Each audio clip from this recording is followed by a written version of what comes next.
What is up, Cowboys Nation? Boy, Mike Tag here. I'm supposed to have my man G-Reg. I don't know who's on this show. I don't know what the hell's going on. We got a new guest. Oh, there he is.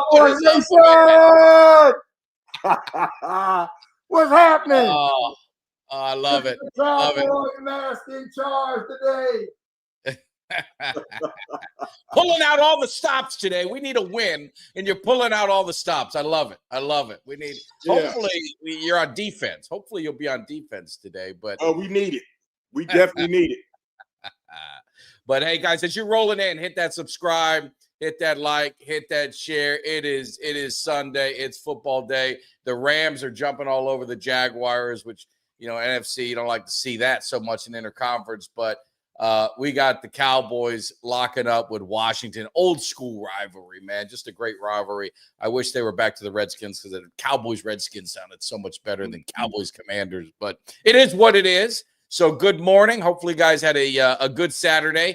I know a lot of us. My man Kelly K9, my heart's going out to him. His heart's going out to me. Our Canes and our Texas Tech lost. Texas really – against Kentucky, I don't know how you get excited about an overtime win, but there was a lot of tough games and upsets, and it is proven, right, Greg? You need to show up every game. If you're not showing up prepared, focused, and ready to play, you're going to lose, and that's just the way it is in football.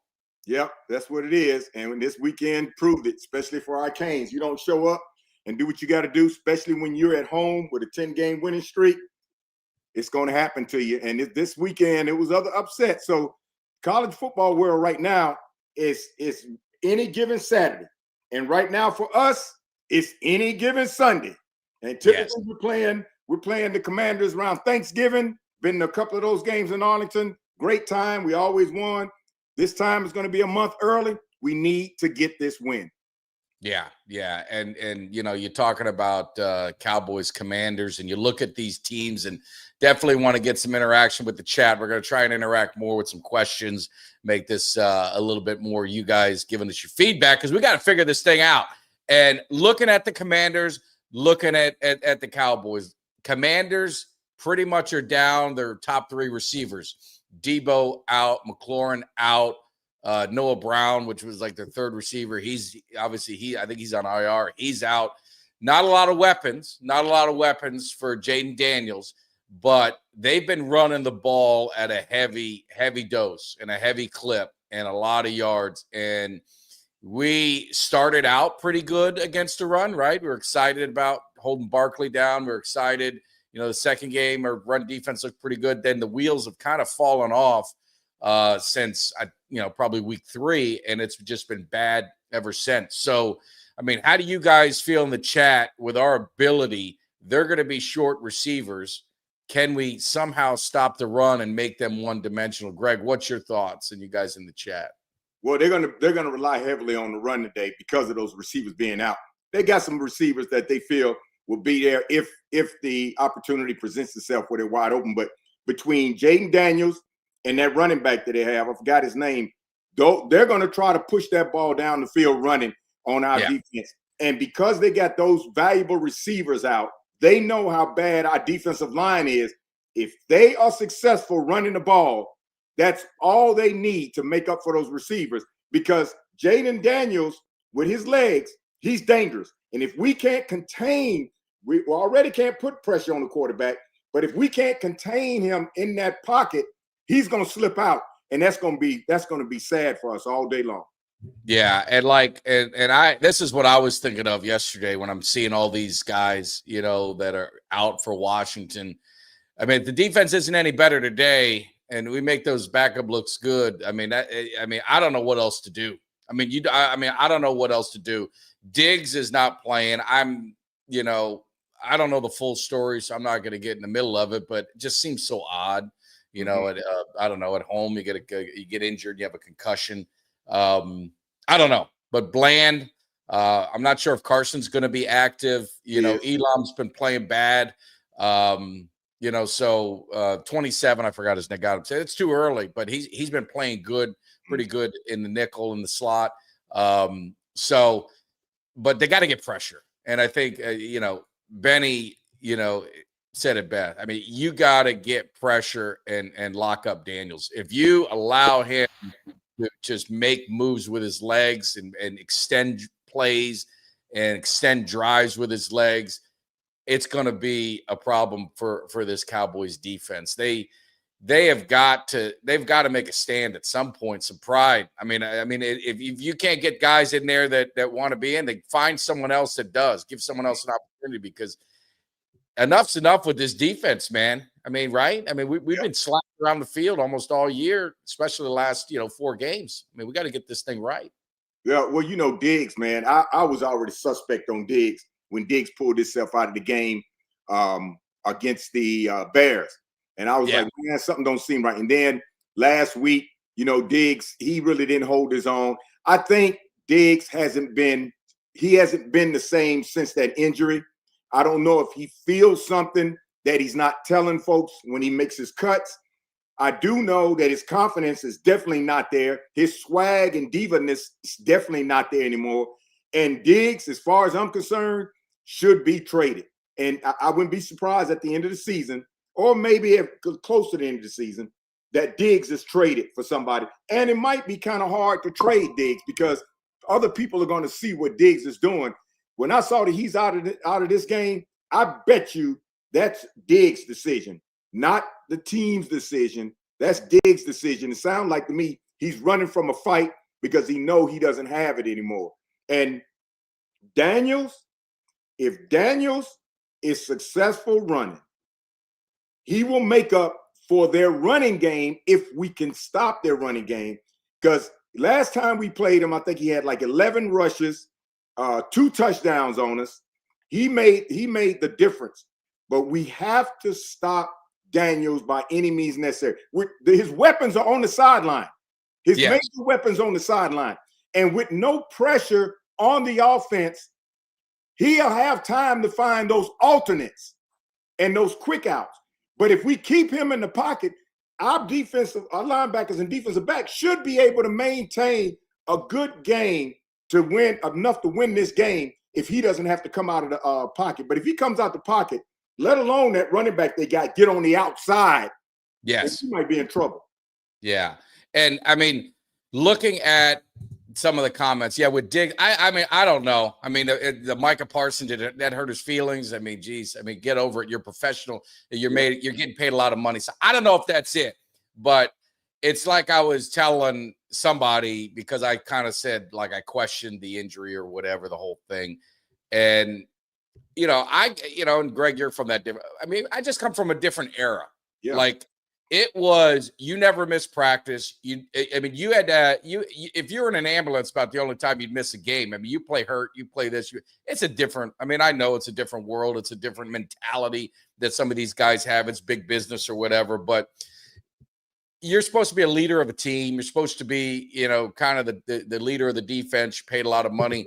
I mean, suck it up, man. Suck it up. But it is what it is. And you know what? If I look at it as an opportunity for someone else to step up, take that position. That's what it's all about. So we'll see what happens. Looking at, and I'm going to get to Jamie's comment too, is because switching gears to, CeeDee Lamb's return. Turpin is going to be back. And Jamie asked a pretty good question from the UK. What's up? What's up? Love Jamie. Love our UK brothers. Definitely happy game day. Who do you think is going to get over 100 yards today? CeeDee, Pickens, or both? I mean, the Cowboys offense is electric. It's going to be even, should be even better. We say all this and want it to be like a 20-17 game, but it should be even better with CeeDee's back. Pickens is on another level. Turpin's coming back. Obviously Booker coming back to the offensive line. That's never going to hurt. Who do you see getting over 100 or maybe both? I mean, I think it's, it could end up being another one of these shootouts. If our defense doesn't wake up, then you could be looking at a 48-45, 52-49 kind of crazy game. Yeah, I tell you, if CeeDee or Pickens don't get 100 yards, that's fine with me, as long as Javonte Williams is running all through the gaps and getting touchdowns, and our running game successful. We need our running game to really be successful, because see what Washington does. Washington plays the nickel heavy. 87% of the time they play the nickel heavy. They put extra defensive backs back there simply for the passing game, and they've been successful. And their defensive line is decent. They got a couple of veterans, but they're decent enough to put enough pressure on Dak that if Dak throws that ball and try to get it through a window, you got too many defensive backs back there and somebody can pick it off.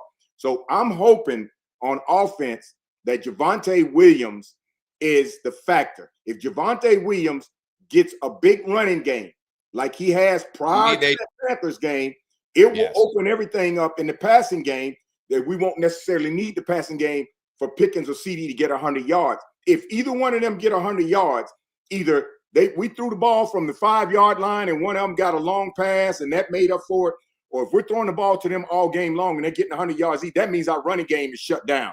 And if our running game is successful, they can complement it with those pass patterns, because now they got to bring some of those DBs up from the nickel to try to cover that running game that we have to be successful, which is going to leave Pickens and CeeDee open, Turpin open, Ferguson open. It'll be wide open so we can take advantage of it. And because they don't have their primary receivers, no way, I'm saying this, I'm not saying it's going to happen, but no way in hell should Dallas lose this game today, because Jaden and that running back alone cannot win the game by themselves. With our defense, anything's possible. But I mean, here's the thing to look at. Just looking at the Washington, Commanders, kind of where they're at. I mean, they're running the ball at 5.5 yards a clip this season. That's pretty. I mean, the standard's 4 yards, right? That's what you'd like to get. They're at 5.5 yards, and they're giving up 4.2 yards a carry. So they're giving up some. They're giving up some runs. Their pass defense is not very good. I think Cowboys should be able to score. It's just going to be a matter of, like you said, we've got to run the ball. We've got to, ball control. They're without their weapons. We should be able to lock them down, focus on the run, get pressure on Daniels. Don't let him single-handedly beat you with his legs and with his arms. He's a great quarterback. I mean, he's in his second year. He hasn't really had the sophomore slump yet. He still obviously was hurt, so he missed a couple games with that. But I mean, he seems to be the real deal, man. And they have got to, they never should overlook anyone, which I don't think they're in the position to, with the injuries and all that, and say, oh, well, we'll lock them down. But this is a big game for them, because it's a game they should win, because they're at home. It's a rivalry game. Washington's a little banged up. They're the better team on paper, but paper doesn't get you very far. Just ask McCain's and Texas Tech. But we're going to see what happens. But I saw a couple things in the chat. We'll get back at it. Overshown, he should be back soon. Like I told you guys, I did sit next to his dad, and we were talking at the last game I was at, and I was begging him, please help us. When is he back? And he said, I mean, he was eyeing this week. Obviously, that's not happening, but I don't think it's going to be much further. But if you guys are looking for him to be the savior, I mean, please don't put that pressure on him to be the savior. I mean, the Cowboys defense needs more than him, but he definitely is not going to hurt. Definitely not going to hurt. No, he won't hurt. But when he comes back, everybody got to understand he got to get his legs back up under him. He's got to get his endurance back up under him. And he's got to get his psyche back, because he had those injuries. And he had multiple injuries in his knees. Yes. Thank goodness he's so young, so strong, and he worked out so hard to get back. So he's going to have to mentally get over that first before you see the overshown that we saw last year. And he will make a difference. But how much of a difference is he going to make when you got a defensive line that still can't put pressure on the quarterback? You can't rely on him to be that one factor. That'll burn those tires out on him, and it'll probably cause him to re-injure himself. So that he's supposed to be coming back. His target when he got hurt, they said target game 8. I'm thinking more of game 9, no later than game 10. Game 9, game 10, he'll come back. But give him time to get himself together first, because it's not going to be coming back, boom, right out the gate like Overshown did last time. And Washington's number 5 when it comes to stopping the running game. But they exhausted so much energy, so much muscle, so much pain, so much injury trying to stave off Chicago Bears that it exhausted them. And now, as a result, they got a lot of players on the sideline. And that's why I'm saying we have a great opportunity to take advantage of that and the fact that they don't have a fully loaded offense out there. If we can't take advantage of that, and the talk that Shotty had when he pinpointed our particular problem on defense this week, between that and the fact that they ain't coming here and they're not fully loaded, we can't take advantage of that. I don't know what we do for the rest of the season. No, I mean, you don't want to call this like a must win, but it's more must win for Dallas than Washington, obviously, because we're home. But both teams are in a bad spot. I mean, both teams need this win. And reason behind that is all our losses have been in the conference.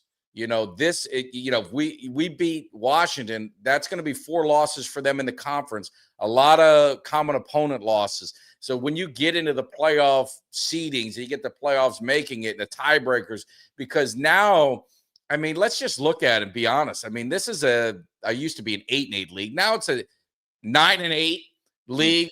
You know what I mean? It's 9-8, 8-9, whatever you want to call it. There's going to be a bottleneck of teams that are in the playoffs and just outside. These games especially against NFC teams, is critical. And for the Cowboys, that tie, it could really hurt them. It could help them. I mean, right? It could help them too. But I always look at ties could hurt you more than they could help you, right? Because if you would have had to win, you're way ahead of the game. A tie just really kind of puts you in a weird position in a lot of the tiebreakers. So Dallas needs to get back to 500, because if you look at their schedule, and I know everyone's talking about the schedule and they're saying, oh my God, Dallas has the toughest schedule in the league. And you and I went through it last on our Wednesday live show. All of that is based off last year's records. And the Eagles aren't the 14-win Eagle team. The Vikings aren't the 14-win Viking team. I mean, you could go down the list, and the schedule, it is what it is. But the toughest schedule is, let's say, if you want to believe it, all right, it's Dallas, it's Philly, it's Washington, it's the Giants. Throw Minnesota in the middle of it because they play all of us too. We're all playing the same teams. I mean, So we control our own destiny. And it's going to come down to games like this. When we looked at the schedule and all of us were on this show and we all did the old W like they used to do before the season, 99% of the people in this audience had Dallas 4-2. So we're 2-3-1. You screw up the tie, you'd be 3-3. So you're really 1 loss off the pace, but you're 1.5. They got to win this game, which I think a lot of us thought they'd win because they're at home. And the Cowboys are going to have to steal a game that we didn't think they'd win. And that's for another show because we don't want to get too far, ahead of ourselves. But the offense is going to have to carry this team until the defense decides to either show up or maybe it's just going to be the way it is. But how do you see this offense lining up? Let's just really focus on the offense to the Washington Commanders defense. We had a Commanders fan who got my tickets. He's out there. He texted me. So he's out there. He's enjoying himself already. Hopefully it ain't going to be a happy afternoon for him. But he said Washington, we're like mirror image of each other. Their defense is struggling. Bobby Wagner is like kind of, he's walking in cement boots.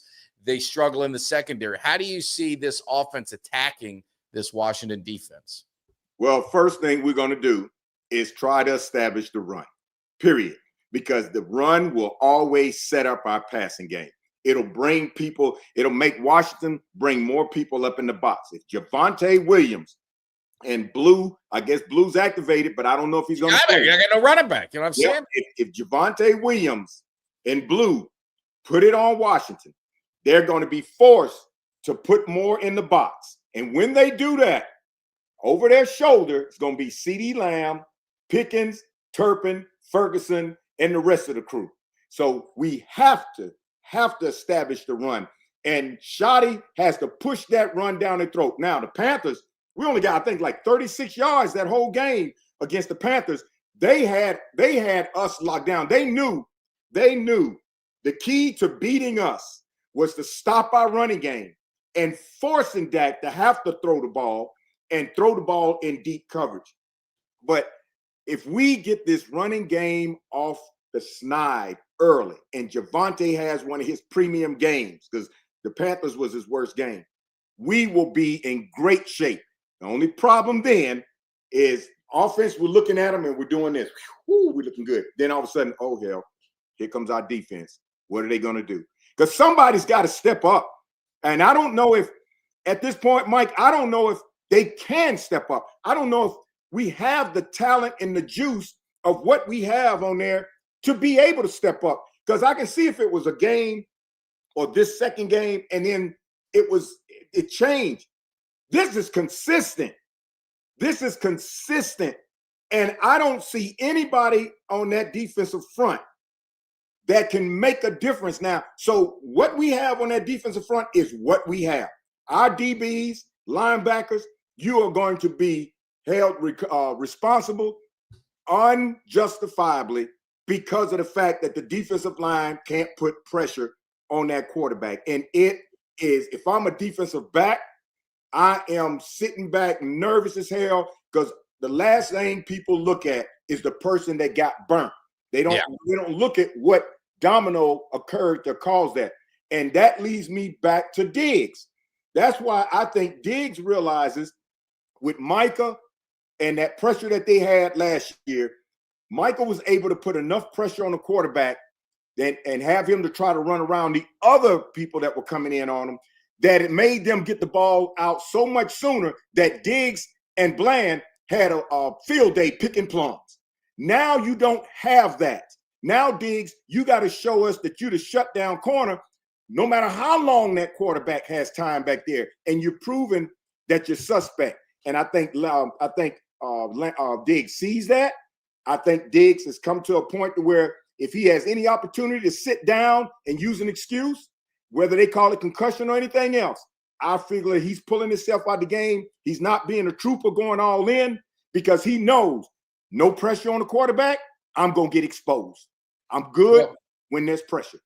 And the thing is, yeah, we don't know if they got the guys, but you look at, you look at Houston and he's not getting a lot of snaps. You look at, Clowney, they're slowly working him into that. But can't you try and create pressure? I mean, they don't blitz. They very rarely blitz. At what point do you just got to say, you know what? I mean, we got to take chances. I mean, I know Shoddy came out and said, hey, we're looking at what we're doing. We're going to have to tweak things up. You saw, talk about more man-to-man, but that's not going to – man-to-man isn't going to solve the problem because if you're playing man-to-man and you're not getting pressure on the quarterback, you want to talk about some real problems? I mean, those guys can't cover these receivers for 5 or 6 seconds because we can't get pressure. It's still, to your point, it comes down to you got to make that quarterback uncomfortable. Don't have to get the sacks, but you got to make him want to throw it earlier. You can't let him just go through the progressions because if he's got too much time, you might as well forget about it. So the only way that I see right now the Cowboys can get pressure is they're going to have to take risk and they're going to have to blitz. And then that leaves your secondary vulnerable, but especially if they don't get to the quarterback. But what do you have to lose at this point? Do you want them to go down the field 16 plays for a 9-minute drive, or do you just want them to score in 2 minutes? I just let them score. I mean, if we're not going to stop them anyway, I'd much rather take some risk and see what happens. And maybe they make a mistake. Maybe you get that pressure that one time and you get that interception, you get the turnover, but maybe one time they get that 60-yard bomb and they end up getting a touchdown. Whatever the case may be, you got to be willing to accept it. But at this point, what they're doing week in and week out is not working. So they're going to have to change something. Well, I don't understand. And like we said before, we're fans and we watch the game. We study the game. And we see that taking a risk right now is a win-win. And I say win-win in this. We can't lose any worse than what we're doing in the defensive backs by taking a risk and blitzing. Right now, they're getting burnt because quarterback got so much time, and the DBs are trying to figure out how are we going to stop this, and receivers are trickling back in the back with nobody on them because the quarterback has so much time. So if you take the chance and blitz, you most definitely are going to put a little bit more pressure on that quarterback. And what is that going to do? Force him to get the ball out quick. Yes. And he can't throw it long over the head of the DBs. And if the DBs get burnt up front, guess what? So what? If they get burnt deep because the quarterback is mobile and he's able to get around the blitz and get outside and throw it long, so what? But if Shotty and them aren't thinking about that right now, blitz the hell out of things until we see how things turn out. But in contrast to what we're doing now, not blitzing, and the DBs are still getting burnt by 15, 20 yards, then I don't know what he's thinking. And maybe he's just talking to the media to give us lip service. But if you're not thinking, you know what, first quarter, because we got a 60 minutes game, we're going to blitz the hell out of him. If we blitz the hell out of him, he got no choice but to throw short, and he doesn't have the weapons. So let's see what happens. If they do that, I feel we will be far more successful the rest of the season, because if not, we already know what's going to happen. It's not predictable. It's consistent that we get burnt deep.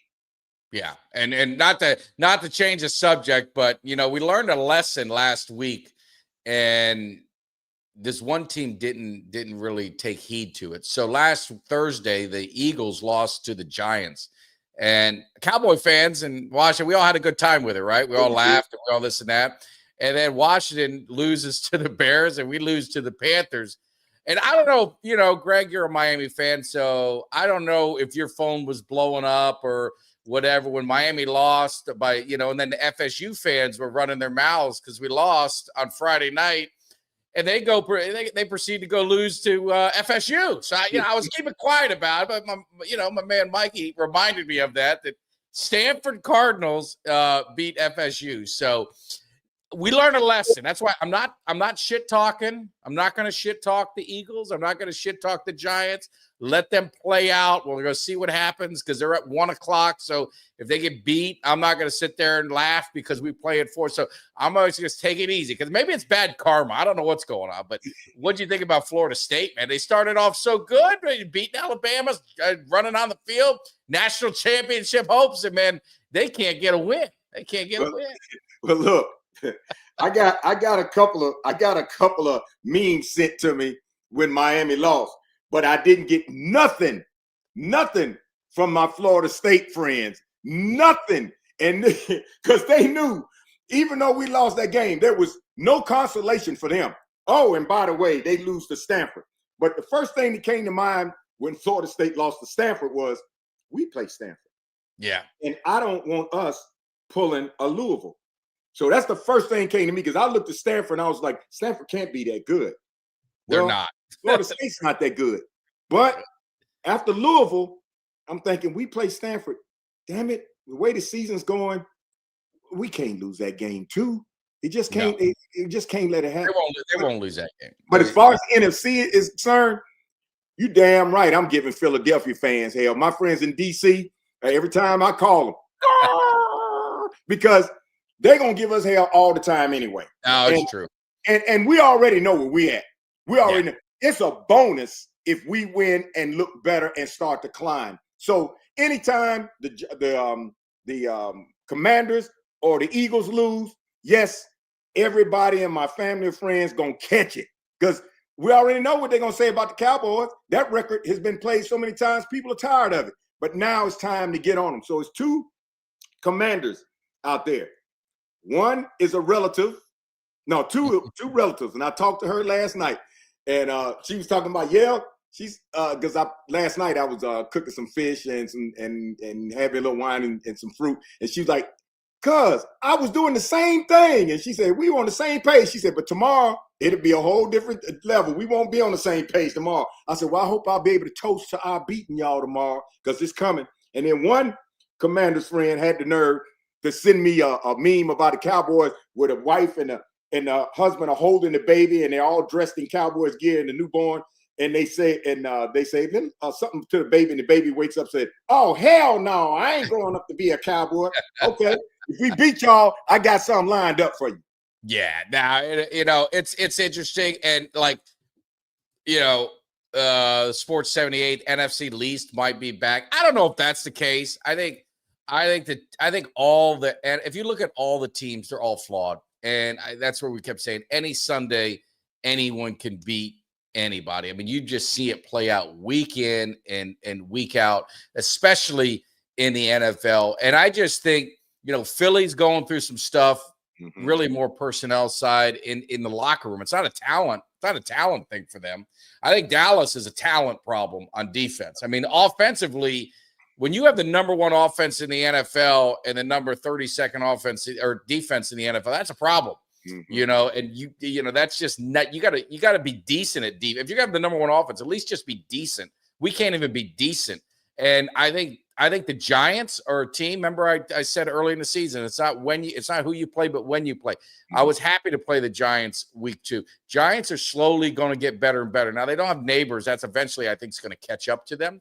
But you see Jackson Dart, you see Scatterbo. They've brought kind of like an energy to that team. And that's what I'm saying. Like, football is so much the mental part, not the talent. I mean, the talent is close throughout the league. It's all up in here, and it's confidence. And I think they're playing with confidence. And I think you got Dallas and Washington. They're just at the crossroads they're almost two mirror images of each other, kind of at the crossroads of their season. You're going into week 7. And they're just kind of like, you don't know they don't have any identity. They don't have any, you know, they have the same flaws. So this is a game where I think you're going to see one maybe, you know, take that step up a little bit and start getting better. And I think the losing team, and hopefully it's not Dallas, I think it's just might spiral a little bit for them. I don't know. I mean, it's a long NFL season, so nothing, you know, you're not out of it with a loss. But the NFC East is just kind of in a weird spot right now. We're in that season like we were when one of us won at 8-8 and 9-8. That's where we are now. But the Giants are 2 early losses from really being competitive down the stretch. Because even if they get on fire, I don't think that fire is going to be enough to make up for 2 games they lost to keep them in the running. But us and Washington, believe it or not, the 2 of us have a better chance of winning our division, I think, than the Eagles, because the Eagles right now are imploding. Their identity is kind of lost. They come off a Super Bowl win. It's almost like they're not as hungry this year as they were last year to try to get the Super Bowl.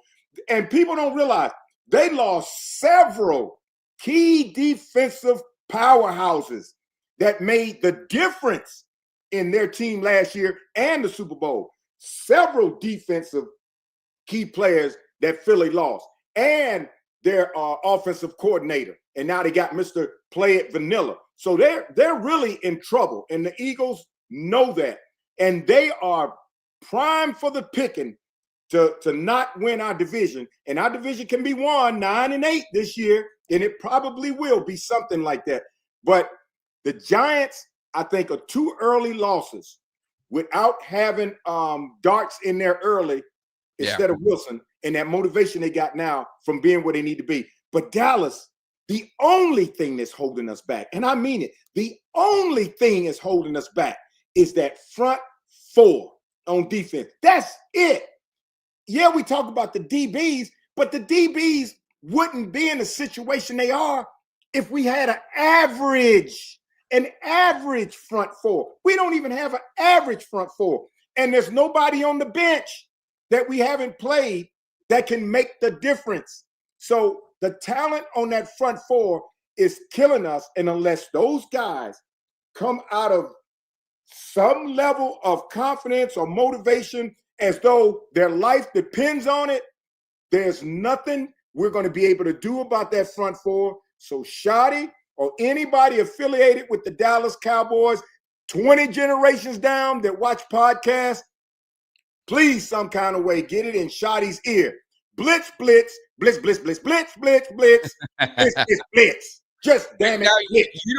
You don't think Houston could, if given more opportunity? I mean, he has 3.5 sacks. I think he leads a team, and he's playing sparingly, and he's made impacts. And I've seen what Ezeraku. I mean, he has shown. You know, and he's a rookie, so you can't expect. So you don't think a couple of these guys have the potential and have shown the flashes of not a great pass rush, but at least a better pass rush? Like you're seeing Sam Williams. Sam Williams just, you know, that's just not there. I don't think Nealon's a huge, you know, pass rusher. I mean, he reminds me a lot of like a Tank, where he's solid, right? He's solid all around, but he's not dominant at one. I mean, do you think they need to change things up and maybe give, Houston more opportunity and just see what he does? They said he's a liability against the run, but he, in his 9 plays, against Carolina, he had 3 tackles and they were all against the run. Yeah, so I don't know if he's a liability or not. I don't know. I just feel like if Dallas saw what we saw, that Houston would get more opportunities, but there's things that they see that we can't see on that team that probably put him in that position. And the few times he does get an opportunity in there, he takes advantage of them in his flashes. But does he have the endurance to do that play after play after play? And is it a flash and it's great, and then if they keep him in there for a series, he's non-existent after that flash? So they see something that we don't. Nealon and Williams, because I was really banking on Sam Williams coming back from his injury being the key. But Nealon, Williams, I don't even hear their names during the game. No. I don't. The only name I ever hear is Ezeraku. That's the only name I ever hear on that defensive line. And Clowney walked in saying these guys are spoiled, blah, blah, blah. And I don't know what Clowney's doing. And Clowney, to me, this is just another paycheck for Clowney. Clowney's not making a difference. And Jerry, I think Jerry went and got Clowney because he realized after the mistake he made and how bad our defensive line is, because they don't have anybody other than Ezeraku to help on the pass rush, that let me go out and get somebody, and I can only get somebody cheap because I can't afford to pay a premium player. Let me get somebody, maybe that person can help give us a difference. Clowney's just another uniform wearer. Clowney is not going to make a difference for us. If he makes a play, ooh, Clowney, way to go. That's it. You won't hear Clowney's name again. We got one name on the defensive line that you hear, and that's Ezeraku. Who can't do it by himself. And that's too late to go out and get anybody. Now what I'm hoping is when free agency opens up, that somehow this defense of drama we have impresses Jerry so much that he says, let me go on a limb this time and do something in free agency because somebody will be available. But by that time, I don't know where we're going to be. And that's what scares me. Yeah, I mean, I think what's going to end up happening, not to get too far ahead of ourselves, because, I mean, we got a lot of football left. I don't want to think about the offseason. I just have this feeling. I think Cowboys are going to sign Pickens. And I think they're just going to try and build this defense through the draft. And I mean, right, wrong, or indifferent, I don't know how that, but they're going to use those first-round picks. They're going to use the second-round pick. They're going to just try and build through the draft. And, I've heard it a million times from different people. It's money on offense, depth on defense.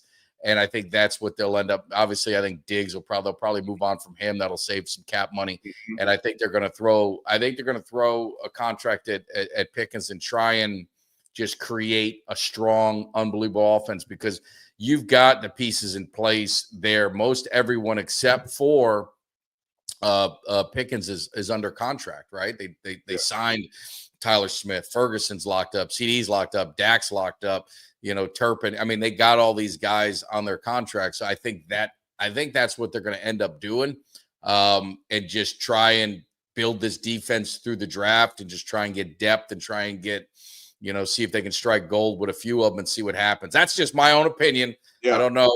But we'll see what happens. But, looking at this team and really focusing on the defense, we talk about blitzing. And I think all of us say, hey, we got to blitz. Do we have the players? You're talking about blitzing either your secondary or your linebackers right now. I mean, this Sunday, do we have the players that you feel confident if we blitz, we can get to the quarterback?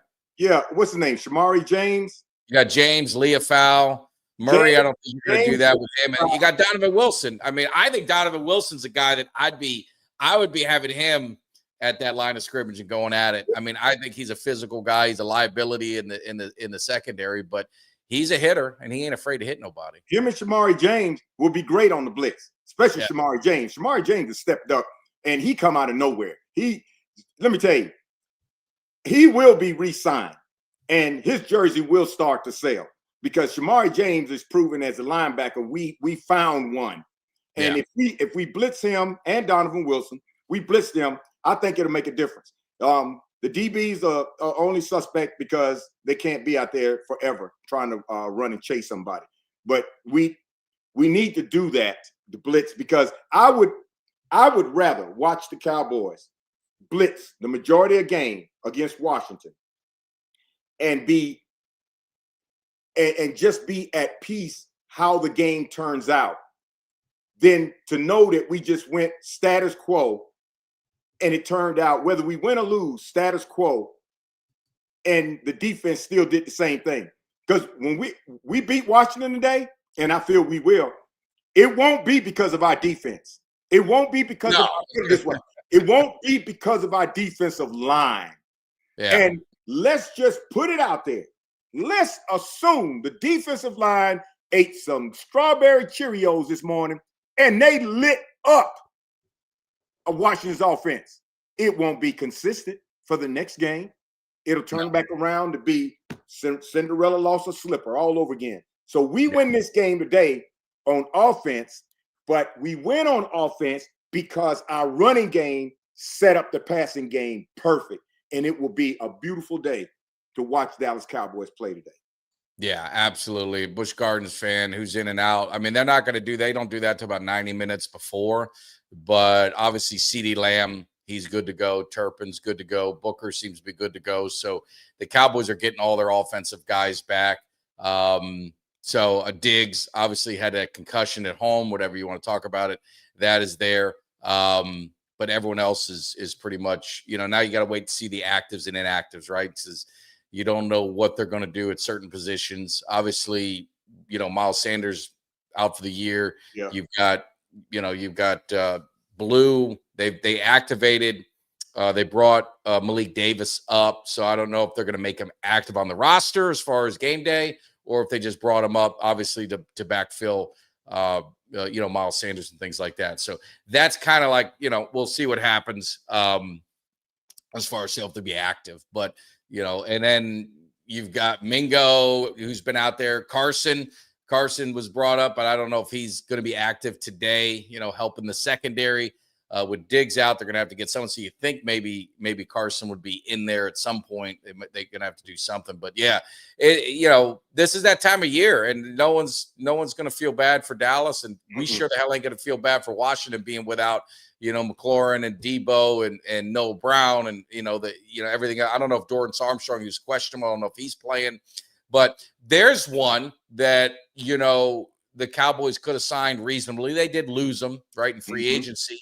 And, maybe had they known that Micah Parsons, they weren't going to, re-sign him, maybe that's a guy they could have got a lot cheaper. But Dorrance Armstrong's having a pretty good year, a lot of sacks, a lot of pressures. So, the Cowboys have had the ability to draft some defensive guys. It's probably the weakest side of the ball as far as their drafting. If you take Micah Parsons out of it, which was, that just fell into their lap. But if you look at their second round picks, they've struggled drafting some of these guys. So they're going to have to really hit some home runs in the draft if they want to build this defense, because I don't think they're going to build it through free agency. They're going to have to build it through the draft and see what happens. But yeah, Elam's been tough, man. He looked great in training camp. We thought maybe he was going to exceed his first round talent that he just couldn't get out of Buffalo, but he's been disappointing, Greg. Well, the reason why he's been disappointing, because like I said, it's obvious we see that the DB is getting burnt. It's obvious. We see that. Yeah. And what kills me about the DBs getting burnt is they're not getting burnt and they're on their receiver. They're getting burnt and the receiver 20 yards close. Yeah, not even close. And it all started that Green Bay playoff game where they burnt us 2 years ago. And ever since, it's been that way. But let's fast forward.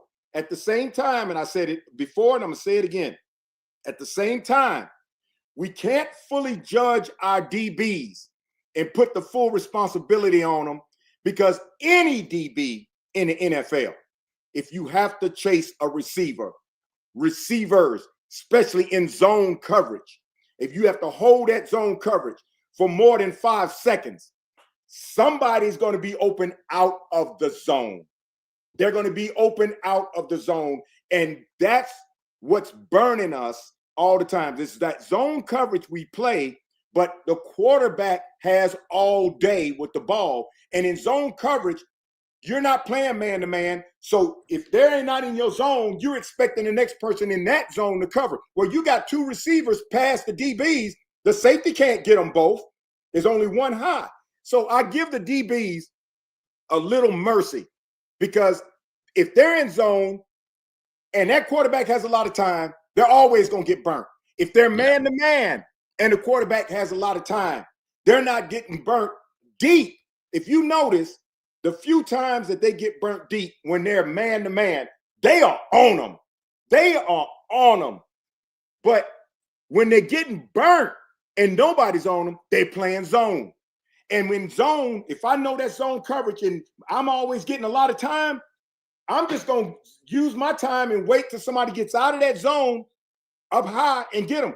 And everybody, Chicago did it. Caleb had all the time in the world, found the tight end. Every quarterback's done it against us. Yeah, and it's that zone coverage, because we don't have pressure on the quarterback. So blitz, and you don't have to worry about whether it's zone, because he's got a couple of extra people coming at him. He's got to get it out sooner. That's why I would be happy to watch us blitz all day. Oh yeah, see what that does. I'd rather them catch the ball underneath than the way they are catching it behind us. But the way they're catching it behind us, Mike, you and I could get back there and catch it and wouldn't be afraid of somebody coming 70 miles an hour at us, because they ain't gonna get to us in time because we're already 25 yards in the end zone.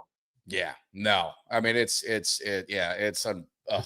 we could talk for hours. We're not going to waste time on this defense. We could definitely talk about it, but let's just change gears a little bit, and we'll go around the NFL, primarily, maybe the NFC. So I was just scrolling through some games, just kind of seeing what's out there.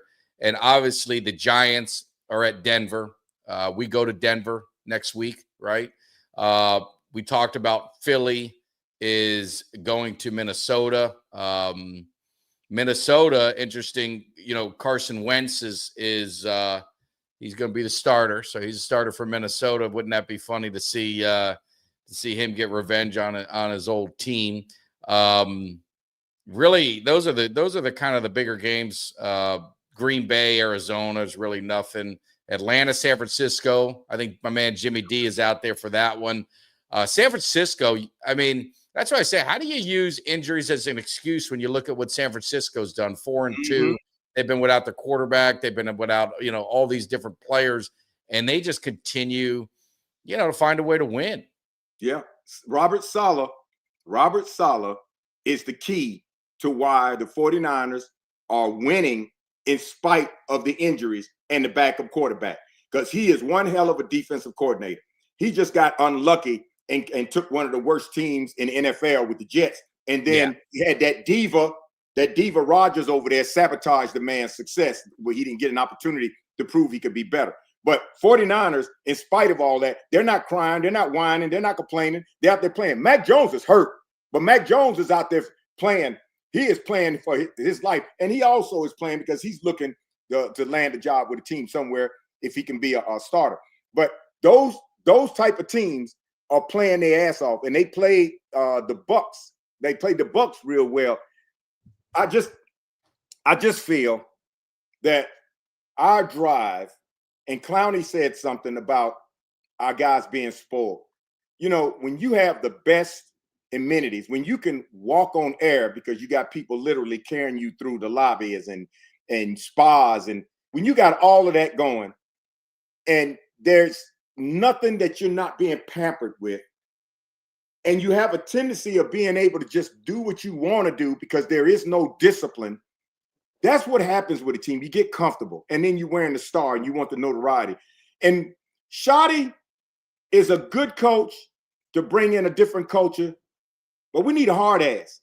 We need a hard, and I don't want to belabor this coaching thing, but somebody in that organization has got to be a hard ass, and it's got to finally just put it to these folks' faces. If you don't want to be here, you don't need to be here, because that's what we have the talent. And I really do think we have the talent in the DBs, but we don't have the talent up front on defense, and we don't have the The culture started, but the locker room was lost after Micah. And we can belabor this Micah situation forever, but I guarantee you that exit by Micah and the way it was done made a huge detrimental impact on the locker room. A huge detrimental impact on the locker room. Nobody feels safe after that situation. And what he could have brought to the team compared to what we're doing now, these players feel it. They feel it. And then they looking, what is our ownership doing to help us, to bring in something? You bring in Clowney, you ain't brought in nobody. So now they're playing, how do they call it? They're doing business decisions. They're playing business decisions. What's in the best interest of me? Not to get hurt, play the best I can, but not go out there and kill myself trying to win the game when everybody else is in the same position I am. And I really think the locker room mentality is lost because of that incident. And that incident, I mean, nobody. The only person that even mentioned it was Diggs. I mean, the players, they're not none of them even seemed bothered by it. None of them. I don't know. I don't want to say I totally disagree with you, but I disagree with you as far as I don't know. And listen, I love Micah, and something was there. I don't know. I don't know if that's the case. I think it's more of a talent problem than people are upset about Mike. I think the only one upset about Mike is Diggs. But our players are afraid that, they're afraid to get on they're afraid to speak out on the media because they know Jerry listens to everything. We got one of those teams that the players, they won't get to that mic like an AJ Brown. They won't get to the mic like other players. They're afraid to run their mouth and say what they feel because they know Jerry listens. And Jerry is so petty. If they did, he'll find a way to let him go. No, but if you paid a guy, I look at, there's guys on a team saying, well, I'm gone because if you paid him 40, I don't want to drag this out, but you can't pay a defensive end $47 million. I don't care. I mean, I think it's ridiculous. I cannot believe that Green Bay has paid him that much because that's quarterback money. And there's a reason why the quarterbacks get paid what they pay. I mean, that's the key position of all. A defensive end, I mean, he got over $7 million more than the next guy. That's a huge gap. Yeah. I mean, Myles Garrett, and TJ Watt. I mean, he got and he's great. And I'm a fan of guys getting their paper, so I have no issues with it. But I look at this organization, I'm like, well, and again, we can look back and say, well, they probably could have done it earlier. Or they could have done it last year. And I don't disagree with you, but it is what it is. And I'm just telling you that I don't like, I can't kill him. I can't kill him. And I don't think the players they don't seem up in arms over it because I think too is he didn't get paid. So now there's money for us in the pie. And you saw Tyler Smith, you saw Ferguson, you see guys getting signed. And it's unfortunate because, and again, it's not the play. It's have and have nots. So when you're saying, I don't think this locker room is so like any locker room, forget Dallas. If you and I are in this locker room, we're making $1 million, we're drafting the 5th round and we're on the offensive line and we're making $1 million and this not even $1 million. And my quarterback's making 60. Am I really going to be upset? Am I going to be upset if they don't pay him or sign him? Because the NFL has become have and have nots. And you've got guys that make shit and you've got guys that make all the money. So I don't know if the locker room, it ain't like back in the day when all these guys are pretty much making about the same. And it was just a pride thing. Everyone's out for themselves. Everyone's out for their own contract because they get one shot. You sign your rookie deal. If you're not in the first round, you got one shot to get paid. And if you miss that opportunity, it's over. I just think their mentality is different. But you got players on the team that want to win. And the ones that got paid, they want to win. Even the ones that haven't got paid yet, they want to win. And they know the best opportunity to win is keep our best players. But they were terrible defense with them. But Mike, it's a risk you take. Look, Green Bay took the risk. Jerry takes risk all the time, but he takes risk on the wrong people. Look, he's taking a risk on Clowney. He didn't pay Clowney anything. All right. Did he take a risk on Dak? Did he take a risk on CeeDee? Did he take a risk? I mean, those aren't risks. Not money. But every team takes a risk and hope that it turns out. And think of this. if he took the risk, which I don't think it would have been a risk, and signed Micah, we all know, we can't say specifically, but we all know it would have been a difference this season on our defense in some way or fashion, positive. There would have been a positive difference in some of these games we've already played if Michael was still on the team. And we can only say, what if? It's not like he got rid of Shamari James or Donovan Wilson. No, he got rid of the key that Eberflus was trying to scheme around, and he no longer has it. And we can only say, what if? What if we still had him? What kind of difference it would have made on the offensive line, a defensive line, and where we are now. So what he did when he got rid of him didn't make us better like he said it would. It didn't make us better. I feel it made us worse. But we're already worse. And well, but he hadn't even played one game. He hadn't played one game. And I think the difference, I feel 1 or 2 games would have been different on defense with him because his impact alone spread out through everybody else on that defense. And the locker room, yeah, you're right. There are players in there probably thinking, well, that's money for me, fine. But there's players in there that want to win. They want to win. And in that locker room, I know they're not all in that locker room. Yeah, we're going to do this today. No, right now it's a business decision for them. They, like you said, they're out for one another. Yeah. Michael was there. I think the locker room would be a little bit more cohesive and it would be a little bit more fight. But now that he's gone, and everybody knows if Michael's gone, I ain't safe.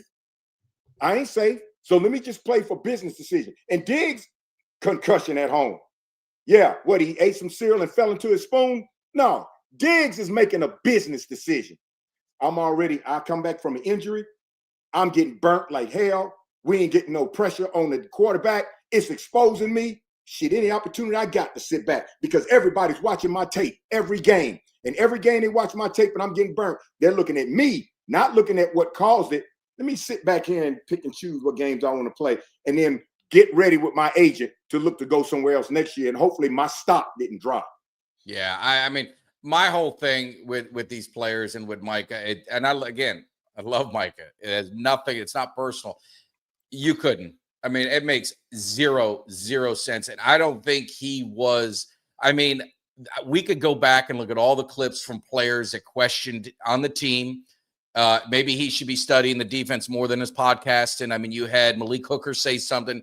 Tank Lawrence and him got in on the sideline. And, you know, Tank Lawrence, they didn't resign him. He left. I mean, Tank Lawrence, I mean, maybe Seattle wasn't a bad choice for him afterwards. There was problems in the locker room with Micah Parsons. That's just a fact. Now, I'm not saying who's right or who's wrong. I'm not in there. You're not in there. We don't know. But I'm just saying is from a building a football team, and you look at what New England did, and you look at the Chiefs, and you look at all these other teams that build their football teams, you can't have all that money on one defensive player because you can scheme against them. And look at Micah Parsons this year. He's not. I mean, he ain't. I mean, he's not lighting the world up. He's in a new defensive scheme. But he's not lighting the world up. I mean, hey, if he's the man, he's the man. And he's the best. And I'll say it. I know people got mad because I said he's the best defensive lineman and defensive player in the NFL. I still believe that. Yeah. I think he's better. I think he's the best pass rusher in the league. Make no mistake about it. But the problem is you could scheme against that. In Dallas, with our offensive line that everyone said was not going to, wasn't going to cut the mustard, he did nothing against us. Nothing. He did nothing. Had nothing. Well, he stopped Dak on the game-winning rush. Stopped Dak on the game. The other guy was going to hit him. I mean, it wasn't even a sack. It wasn't even a sack. Dak was getting the touchdown. Dak would have a touchdown. We got to him for looks. But I'm just saying the Cowboys have to move on. I mean, they were shitty with him on defense. They're going to be shitty without him. They got to be creative. I think where the point where I think you're 100% right is you got to know what you're working with. And you got to optimize what you're working with. Yeah. Dallas, I don't think, is optimizing what they're working with. They don't have a strong pass rush. Micah Parsons was their pass rush. He created opportunity. Make no mistake about it. He created the opportunities for others to get paid because sack numbers were up. they've got to find ways to create that pressure. And I think it is through blitzing. They're not going to do it with their front four. And Eberflus's problem is he's stubborn. See, and I don't know him. This is my own opinion. He seems stubborn. He seems stubborn, and his philosophy is going to work. Well, your philosophy might work with certain personnel, but we don't have that personnel to make that philosophy work. It just seems like it to me. And Shadi talked about, a lot of it is them killing themselves, depth. And he was, and he's talking about playing zone and the importance of having your depth and making sure everything is right and not getting pulled out of position. He used the analogy of, hey, take your dog and you get your dog out to go throw the ball in the yard, and a squirrel just comes right in front of him. What's your dog going to do? Instincts. He's going to follow that squirrel and go to it. Well, now you just left your zone and there's a big play. That's what he was saying. That's a lot of the discipline in these guys on defense. They've got to improve, but we're 6 games in. And I think at some point you kind of are what you are. Maybe you get a little better, but this is what you got to work with, and how can you fix it? And Eberflus has to be a little bit less stubborn and just kind of like, hey, guys, what's working? What can we do to help you?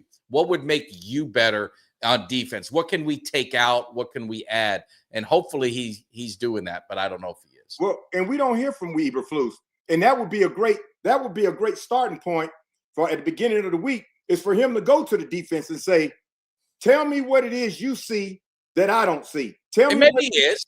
Maybe he is. Well, I mean, and we don't hear from him in press conferences. We don't hear from him in the media at all. I don't know if Jerry bans him from talking or. The coordinators usually don't. They usually. Every now and then they do get an opportunity when the media walks up on them to speak to him, and we don't hear anything from him. And if he's too stubborn to try something different, if I'm Eberflus, I'm looking at it this way: my job's on the line. And I'm going to do whatever it takes. If I got to try something different, the first quarter is the first quarter. If I blitz like hell and it's successful, maybe I got something. If I don't, I already know consistently how this game is going to turn out. And I can't rely on Dak and the offense to pull us out. So my job's on the line. And after 1 game, maybe. 2 games, okay. Now that Michael's gone, everybody done pushed them out the door. Everybody forget about it. Now they're thinking, okay, you're a professional. You're supposed to adjust. You no longer have them. You done had 2 games under your belt. Now it's time to readjust the defense and make things work. And he hasn't done anything different. And all the talk during the week comes out the same way at the end of the week. And if we as fans can see that something different needs to be tried, you don't have to be a professional to be able to see that something different can't hurt you any worse than what you're doing now. And if he comes out and does something different this time, maybe they talked about it during the week. If he doesn't, then I don't know if Eberflus will last the entire season, because he has to adjust. He doesn't have the talent, but maybe he can do that by blitzing. I would rather see a bunch of blitzing today and call it what it is. Yeah. Well, it's just like Eugene always says this. You don't need to be a Phi Beta Kappa. I think that's the fraternity to know this. And if I'm saying the right fraternity, it's supposed to be the ones that are the smartest guys or something like that. But yeah, so I mean, hopefully they get this going. Obviously they're doing some previews, talking about the game a little bit. And again, it is going to be at 4:30 my time, 3:30 Dallas time. We talked about the divisional games. Phillies on at 1, Giants on at 1. So this is going to be a big day for the NFC East. You could really tighten things up even more if things go certain ways. It's going to be a very important game for these Cowboys. And what's more important is we got to get some predictions. We got to figure out, what are you guys thinking? So it's prediction time. We let you guys marinate on some of this stuff and let you guys think about it and let you guys figure it out. I need help with my prediction. Here we go. We're gonna get G-Reg ready, get him in mode because he's got to get right. But what's your guys' prediction for this game? How do you see it playing out? Do you think the Cowboys could pull this win? Give us your thoughts in the chat. We got 250 plus of you guys on all our different platforms. So put a comment in there. Let us know what you guys are thinking for this game. Get Rick started. 43-40, no faith in the defense. I like it, but got a Cowboys win 48-44. no faith in the defense. Got but a Cowboys win.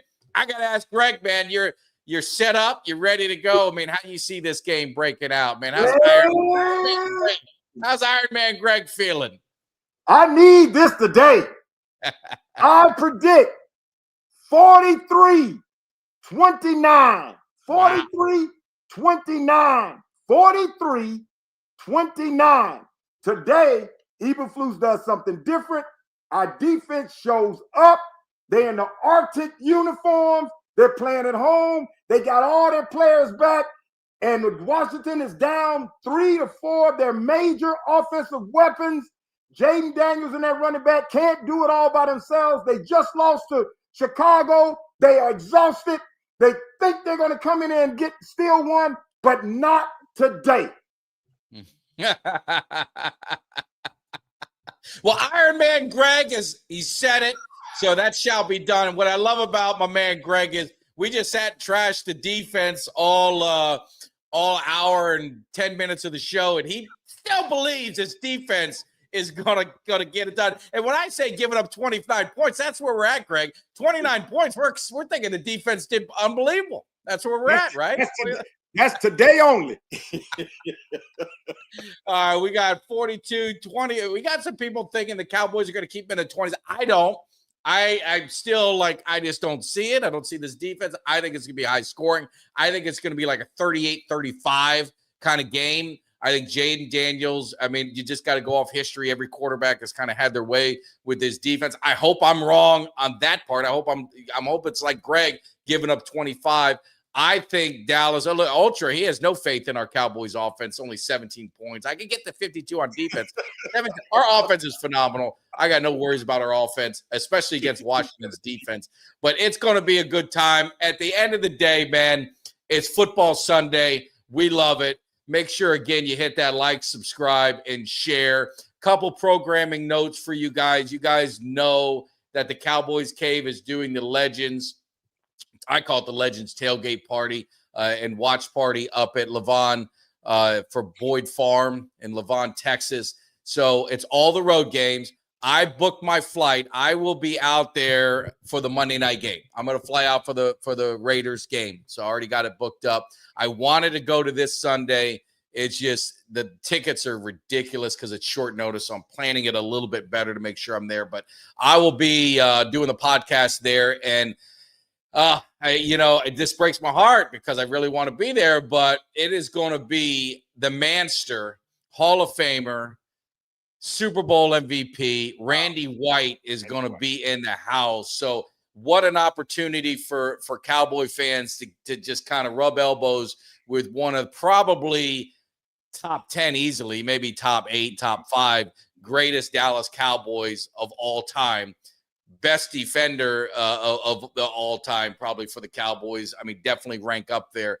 Just absolutely what an opportunity. So make sure you guys, if you're in Levon, Texas area, that watch party at Boyd Farm, look it up. Great opportunity to meet them. I'm going to be out the following week. I don't want to give all the names, but I've heard names of Jay Novacek being out there, Tony Casillas being out there, Everson Walls being out there. So there's going to be a lot of Cowboy legends out there. And I made the commitment next year, I'm going to plan it out better, and I'll be at pretty much almost all of them. I'm going to fly out and get out of all of them. But obviously it's hosted by Eugene, the Hit Machine Lockhart. He has a lot of fun. Kevin Smith, 3-time Super Bowl champion. He's out there every week as well. So what a great opportunity. I know my man Mark was out there with me. He got a chance to see it. Mike Jones, a couple other Cowboy people in the community got a chance to see it. So definitely check it out, man. It is going to be awesome. And so stay tuned to that. Enjoy the game, Greg. Any final? Oh, I'm a real legend. Most importantly, I'll be out there. I like that. And Brent, if you out there, Brent Williams, that's one of my Air Force buddies. If you out there, Brent, look for Mike Tag when you get to Vegas for the Vegas game. Look for Mike Tag when you get to Vegas for the Vegas game. Because he's going to that game. He's already got it locked in. He's going. So hopefully you get a chance to meet him out there. Good guy. No, it's going to be a good time, man. It's going to be great. So Cowboy fans, hey, enjoy the ride. I know a lot of you guys, you want to, man, it's football. And you guys see it, man. It's a week-to-week league. Don't get. Well, we can never get too high, right, Greg? We can never get too high after win. Right. I'm gonna say always bring the hype, but don't be so give yourself 24 hours to bitch and moan. Yeah. After that, let's refocus on the next week. That's just the way it goes. But let's get a Cowboys win. Let's get an Eagles loss. Let's get a Giants loss. And your Cowboys are half game out of first place. Who would have thunk it with this defense? Hopefully it will be on the way and Overshown, but he's not gonna be our savior. But Cowboy fans, man, we appreciate it. Greg, is always great to have you on the show and part always of the Cowboys family. You guys have a great Sunday. Enjoy yourself. We will see you guys. Take care. See you. Give me somebody that's hungry. Give me somebody that's hungry. I need somebody.